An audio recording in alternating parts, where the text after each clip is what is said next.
Salut à tous et à toutes, j'espère que vous allez bien. Aujourd'hui on se retrouve pour retracer ensemble, comme on l'avait fait avec Umaga il y a de ça quelques mois, le parcours d'un lutteur ou d'une lutteuse. Et cette fois-ci ça sera une lutteuse, puisqu'on va parler du parcours de la Glamazon Beth Phoenix à la WWE. Et en effet, avec cette vidéo je voulais vraiment souligner le fait qu'elle a eu une grande importance sur la génération des lutteuses qui vont suivre. Bref, j'espère que vous êtes prêts, c'est parti. Elisabeth Kosianski, de son vrai nom, née le 24 novembre 1980, va débuter son initiation au catch en 1998 dans une école de lutte professionnelle. Elle y sera formée par deux lutteurs qui sont Joey Knight et Robin Nightwing, qui eux-mêmes furent formés dans le prestigieux donjon des Hart. Elle va alors se produire dans de nombreuses fédérations au sein du circuit indépendant sous le nom de Phoenix, en passant par exemple par la Cleveland All Pro Wrestling, la Ring of Honor, et participera notamment en 2003 au tournoi annuel féminin de la WXW. De 1998 à 2004, la Glamazon se fait un nom et remporte par ailleurs de nombreux titres, et cela n'échappera pas à l'œil de la plus grande fédération de catch au monde, la WWE, qui va l'inviter en juillet 2004 à faire un try-out ou un essai si vous préférez à la OVW, ou plutôt le centre de développement de la WWE. Elle prolonge son nom de ring en s'appelant désormais Beth Phoenix, et son rigoureux travail va payer puisque la WWE va lui offrir un contrat de développement le 20 octobre 2005. Beth Phoenix continue alors son petit bonhomme de chemin à la OVW en ayant notamment une feud rivalité avec Serena Deeb, une lutteuse actuelle de la AEW, et va principalement apparaître dans des matchs pour le titre féminin de la OVW. Rien ne semble stopper Beth Phoenix. Elle a tout pour elle, une condition physique hors du commun et une beauté sans nom. C'est durant l'année 2006 que Beth Phoenix va se voir enfin propulsée devant le devant de la scène. En effet, au Raw du 8 mai 2006, Trish Stratus, blessé, se voit alors attaqué par Mickie James, les deux étant en rivalité, mais Trish se voit sauvée par Beth Phoenix, et la semaine suivante, Beth Phoenix se voit même présentée par Trish Stratus et va se justifier au micro de son action du fait que Mickie James aurait ruiné sa vie. La rivalité se poursuit entre ses protagonistes jusqu'à un événement qui va brusquement tout changer dans l'ascension de Beth Phoenix.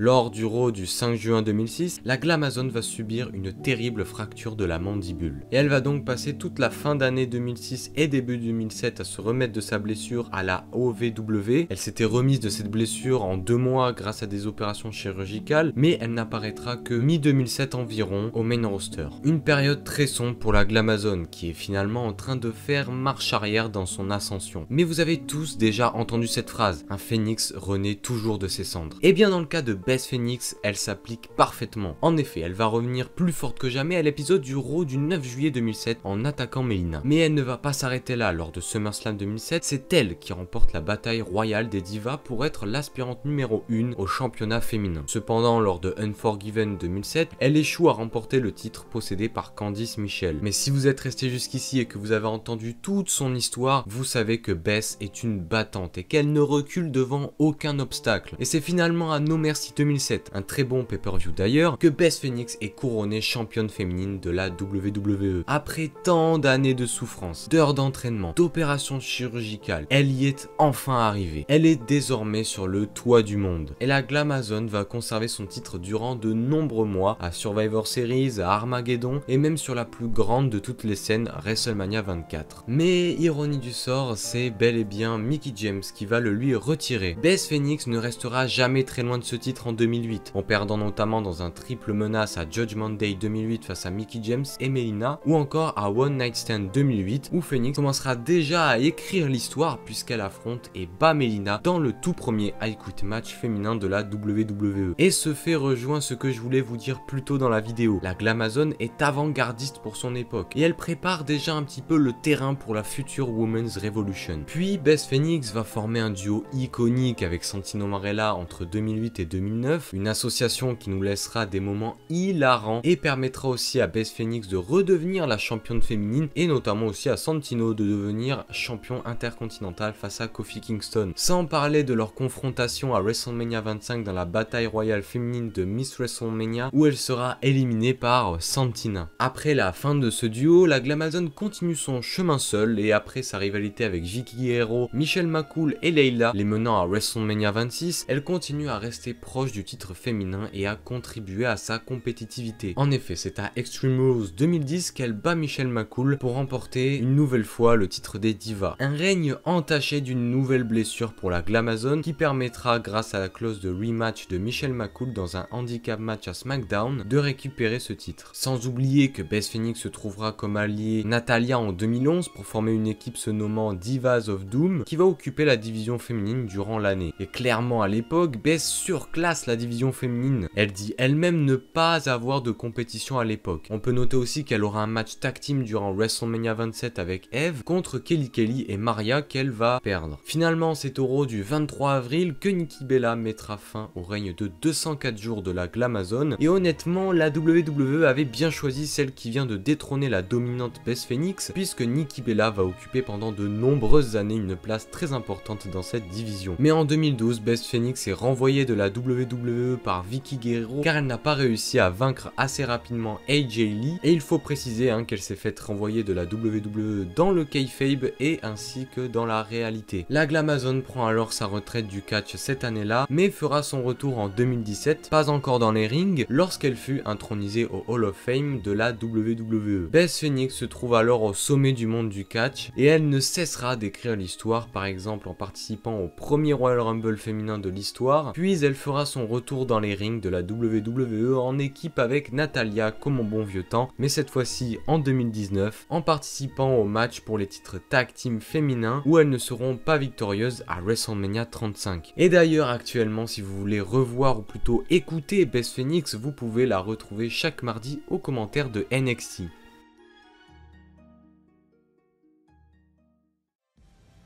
En résumé, Beth Phoenix aura dû redoubler d'efforts pour arriver au statut où elle en est aujourd'hui. Elle a inspiré nombre de superstars féminines qui vont lui succéder. Elle a su rendre le titre des divas compétitif et lui donner un prestige. Elle a porté toute cette division à elle seule à une époque où les superstars féminines n'étaient pas encore mises en valeur comme aujourd'hui. Son travail, sa détermination, son physique atypique ont su la guider dans les sommets de la WWE. Bref, elle est selon moi, et je vous laisse le soin dans les commentaires de me contredire si jamais vous n'êtes pas de mon avis, très en avance sur son temps, et elle aura su parfaitement nous divertir au cours de toutes ces années, et ça restera à jamais gravé dans l'histoire de la WWE. Bref, c'est la fin de cette vidéo, j'espère qu'elle vous aura plu. Si c'est le cas, n'hésitez surtout pas à me le dire en commentaire, j'essaierai de vous répondre le plus vite possible. Mais aussi et notamment à faire les fondamentaux qui sont de lâcher un petit pouce bleu pour le référencement, de t'abonner à la chaîne, c'est gratuit et ça me soutient à continuer mon aventure sur YouTube, à mettre la petite cloche si tu veux être au courant de chaque vidéo qui sort, à me suivre sur tous mes réseaux sociaux qui sont disponibles dans la description pour être aussi au courant des futures vidéos qui sortiront sur la chaîne YouTube. Et moi, il ne me reste plus qu'à vous dire, allez ciao, bonsoir. This is my time, my grind, promise I'ma do this right. Open eyes, see the sign, now I give it all I got. This is not what you think, this is nowhere near a game to me. It's the air that I breathe in my wildest dreams. Seems out of reach and a little far from